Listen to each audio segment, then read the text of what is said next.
Mesdames et messieurs, bonjour et bienvenue dans cette première édition de la journée. Situation sécuritaire, l'adresse du chef de l'État à la nation face à l'évolution de la situation sur le front, précisément à Konna, où l'armée malienne fait face aux troupes djihadistes pour stopper leur avancée vers le sud.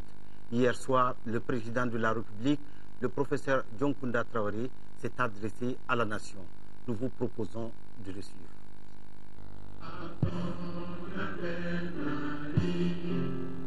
Toute la prospérité, fidèle à ton destin, nous serons unis. Elle peut aimer une fois pour vivre l'Afrique unie.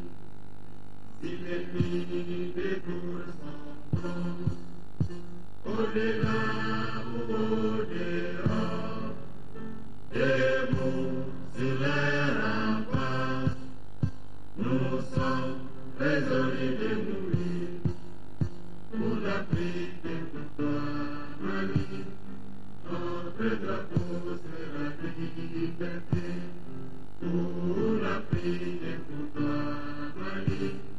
Notre combat sera d'unité.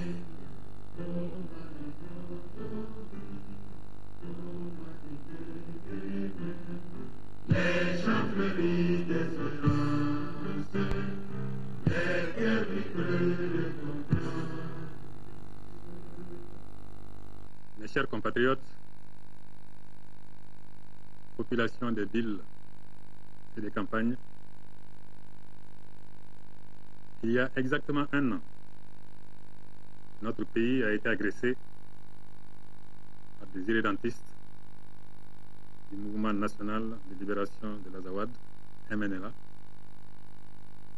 associés à une kyrielle d'organisations terroristes et mafieuses gravitant autour d'AQMI. Au bout de quelques mois, les agresseurs ont réussi à renforcer leur mainmise sur les 3 régions du Nord qu'ils ont fini par occuper. Si jusque-là, certains d'entre nous pouvaient s'imaginer que cette guerre d'occupation livrée à notre pays n'était qu'un épiphénomène qui cesserait de lui-même, comme par enchantement, ils doivent se rendre cruellement compte que la guerre est déclarée à la mère patrie et ceux qui la portent n'ont d'autre dessein que de détruire notre nation, notre république, notre société et les acquis qu'il s'est forgés à la sueur du labeur de ses filles et de ses fils. Mes chers compatriotes, depuis de longs mois,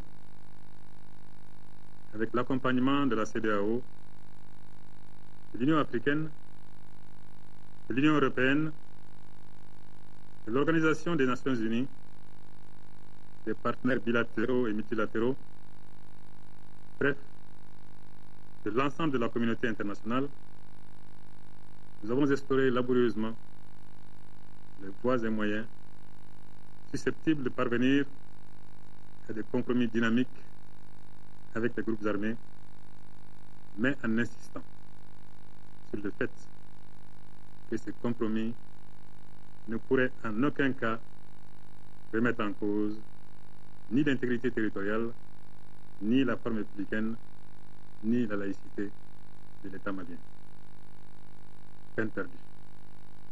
Ceux qui occupent les régions de Gao, Tombouctou et Kidal, et qui infligent les pires souffrances aux populations de ces localités, sont restés sourds à nos offres de dialogue. Ils veulent étendre leurs projets criminels à l'ensemble de notre pays. Et c'est ce qu'ils viennent de prouver en s'attaquant aux positions défendues par nos forces de défense et de sécurité dans le secteur de Konna, dans la région de Mopti. Mes chers compatriotes, en tant que président de la République par intérim, chef de l'État et chef suprême des armées, et face aux derniers développements sur le théâtre des opérations, je n'ai d'autre choix que de sonner la mobilisation générale autour de la grande armée malienne pour faire obstacle, au prix du sacrifice ultime s'il le faut, à ce projet criminel. Nous avons la charge et la responsabilité de défendre par tous les moyens chaque centimètre carré de notre territoire national. Et j'engage chaque Malienne, chaque Malien à renoncer aux querelles mesquines et à ranger définitivement les agendas particuliers qui nous fragilisent inutilement pour faire face, dans un élan patriotique, à la guerre que les ennemis de notre patrie nous imposent. Le gouvernement du Mali a pris la décision de proclamer l'état d'urgence sur toute l'étendue du territoire national.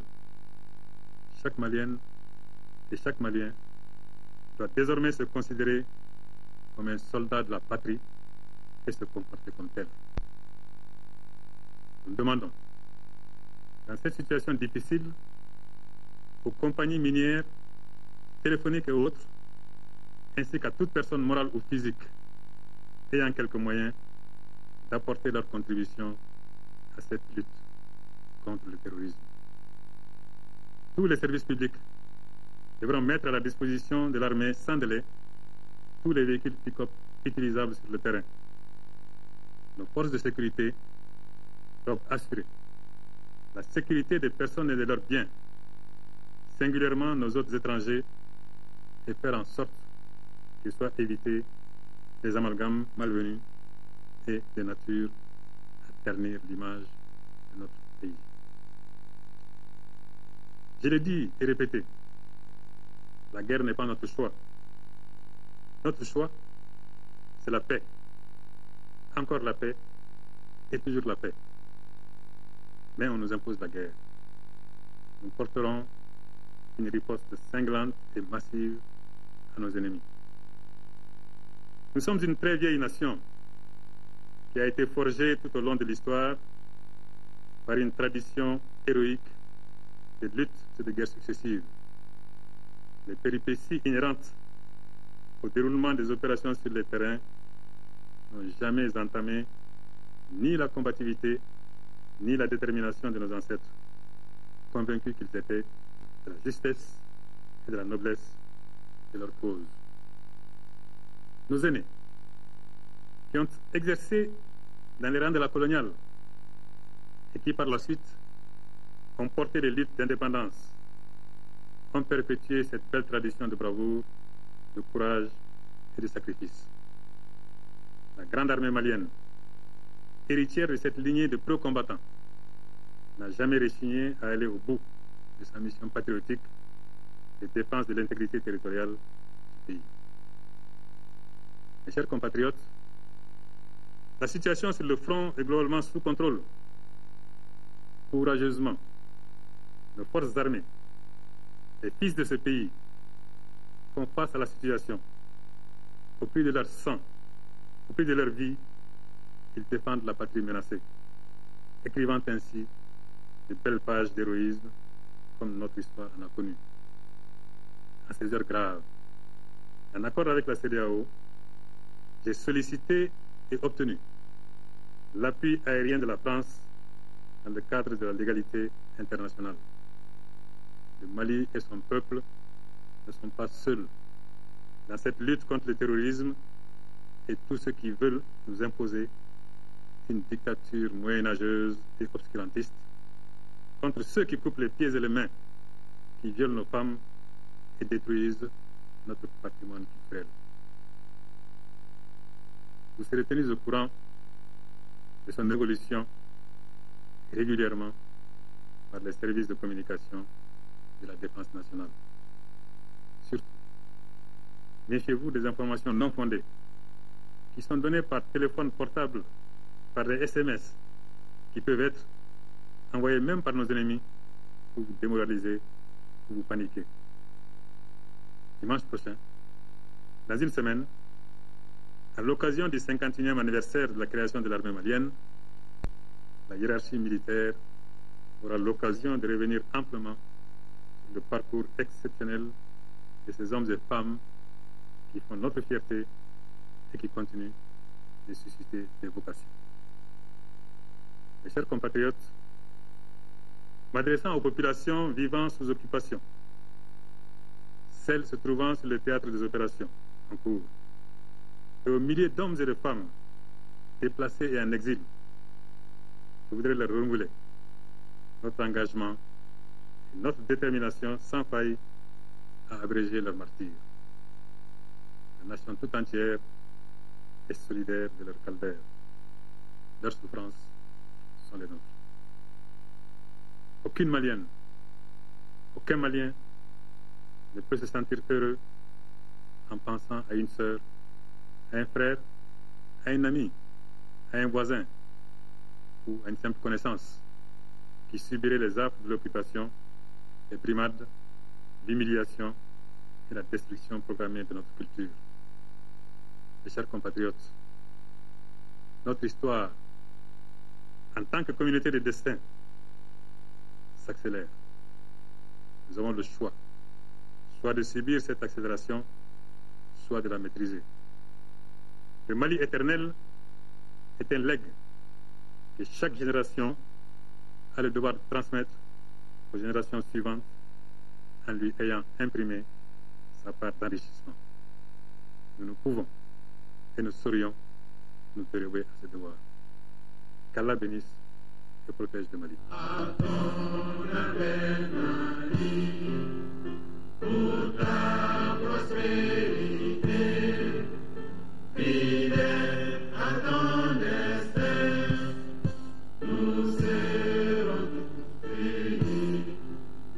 Un peu, un but, une fois, pour une Afrique unie. Si l'ennemi détourne son front, au-delà ou au-dehors, debout sur les remparts, nous sommes résolus de mourir pour l'Afrique et pour toi, Mali.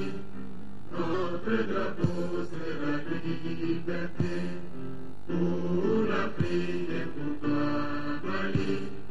Notre combat c'est la unité.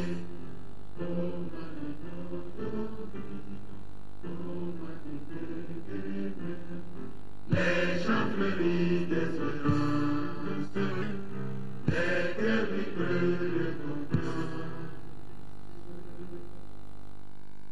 C'était là donc le message à la nation du président de la République par intérim, le professeur Dioncounda Traoré. Nous vous proposons à présent le compte-rendu du Conseil des ministres extraordinaire suivi par Ibrahima Traoré. L'heure est grave au Mali. L'instant demande des décisions fermes pour faire face à la dégradation de la situation sécuritaire. Le président de la République par intérim a réuni d'urgence à sa résidence l'ensemble du gouvernement pour un conseil de ministres extraordinaire. Sur la table, un projet de décret instituant l'état d'urgence sur toute l'étendue du territoire national. Cette disposition constitutionnelle permettra d'abord de réunir l'ensemble du peuple malien autour des forces armées de sécurité. Cela donne en même temps les moyens légaux aux autorités militaires de pouvoir maîtriser une situation qui est à tout point de vue préoccupante.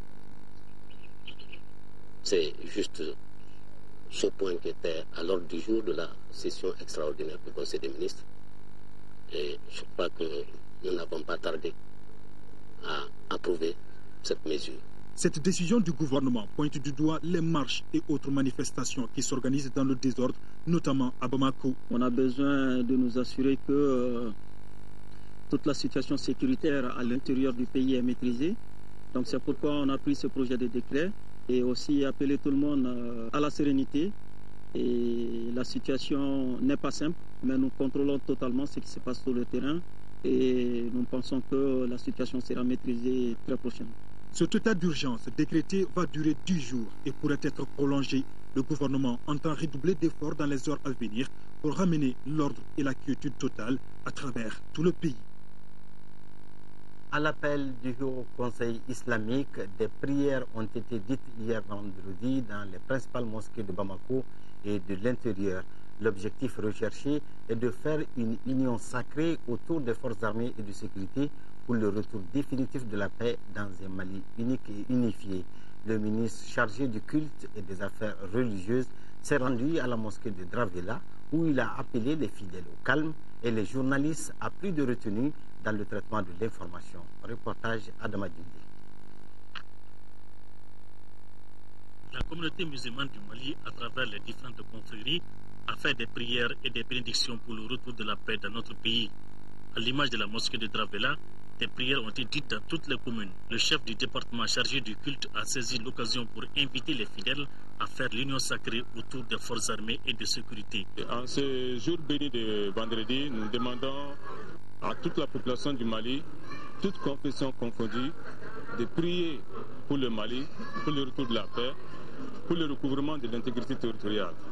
À cette occasion, nous demandons à tous les Maliens de soutenir moralement, matériellement et financièrement notre armée qui se bat pour la reconquête du Nord, pour le recouvrement de l'intégrité territoriale qui est synonyme de relancement des activités économiques dans le pays. M. Traoré insistera auprès de la presse de travailler avec plus de retenue. Nous demandons surtout aux amis de la presse d'être vigilants, d'être moins critiquants, de soutenir l'armée, de soutenir la population à travers les messages qu'ils diffusent, de faire un peu preuve de professionnalisme et aussi de retenue. Nous avons tenu à rencontrer les musulmans à travers les prières de vendredi et pour leur lancer le message fort des plus hautes autorités du pays. Il s'agit de prier pour le retour de la paix au Mali. Que Dieu, dans sa bonté, exauce les prières ainsi faites afin que le Grand Mali retrouve sa tranquillité. Ouverture hier matin au Centre international de conférence de Bamako de la première assemblée consulaire de la Chambre des mines du Mali. C'était sous la présidence du docteur Amadou Babassi, ministre des Mines. Hors du jour, adoption du règlement intérieur et du manuel de procédure administrative, financière et comptable. La consolidation des premiers acquis et le renforcement des capacités de la Chambre des mines du Mali, c'est le thème de cette première Assemblée générale des professionnels de ce secteur, plusieurs fois utile pour notre pays. Il s'agit pour cette Assemblée de jeter un regard rétrospectif sur les efforts déployés au cours de ces 2 ans d'existence et de s'imposer une nécessité de croissance à moyen terme, entre autres. Ces 2 années de vie de la Chambre des mines du Mali ont été particulièrement riches en succès et en victoires. Malgré la jeunesse de notre organisme et malgré la modicité de ses moyens, grâce à la qualité des hommes et des femmes qui la composent et qui sont tous particulièrement dévoués à la cause du secteur minier malien. La Chambre des mines du Mali s'est engagée dans un vaste programme d'organisation, de structuration et de modernisation des sous-secteurs informels de l'orpaillage et de l'exploitation artisanale des matériaux locaux de construction. Pour les mener à bien et pour consolider les différents succès de la Chambre, son président a fait appel au ministre des tutelles qui, sans détour, a promis un accompagnement de qualité et d'urgence. Les succès que vous venez de remporter sont indéniables. Mais pour ma part, je suis plutôt sensible des difficultés qui sont les vôtres, j'allais dire qui sont les nôtres. Pour les problèmes dont la résolution dépend uniquement du ministère des Mines, vous pouvez être assuré que des instructions idoines seront données et que les mises en œuvre se feront avec célérité. Au cours donc de ces assises, il sera aussi soumis à l'Assemblée le manuel de procédure administrative, financière et comptable déjà validé par le contrôle général des services publics et le règlement intérieur pour adoption. À l'étranger, un Premier ministre issu de l'opposition et l'organisation d'élections législatives d'ici à 1 an, ce sont là, entre autres, les grandes décisions issues de la rencontre de Libreville entre le président centrafricain Bozizé et les rebelles de la Séléka. François Bozizé a fait le déplacement à Libreville et s'est entouré des autres chefs d'État des pays d'Afrique centrale qu'il est venu à la rencontre de la rébellion et de l'opposition politique de son pays. La quasi-totalité du territoire centrafricain est sous le contrôle de la rébellion Séléka. Le but du sommet, ramener la paix. Prenant la pleine mesure de la gravité de la situation qui prévaut en République centrafricaine, nous avons choisi l'option du règlement politique de cette crise et rejeté tout recours à la force comme mode de changement de régime. Après des heures de blocage, les différentes parties ont finalement signé un accord de sortie de crise prévoyant un cessez-le-feu. Le président Bozizé se maintient au pouvoir, mais il s'est engagé à nommer un Premier ministre issu de l'opposition qui devra former un gouvernement d'union nationale et organiser des élections législatives d'ici à 1 an. Fin de cette édition. Merci de votre aimable attention. Prochain rendez-vous d'info 20h. Une pensée profonde pour nos compatriotes du Nord et que Dieu bénisse le Mali. Amen.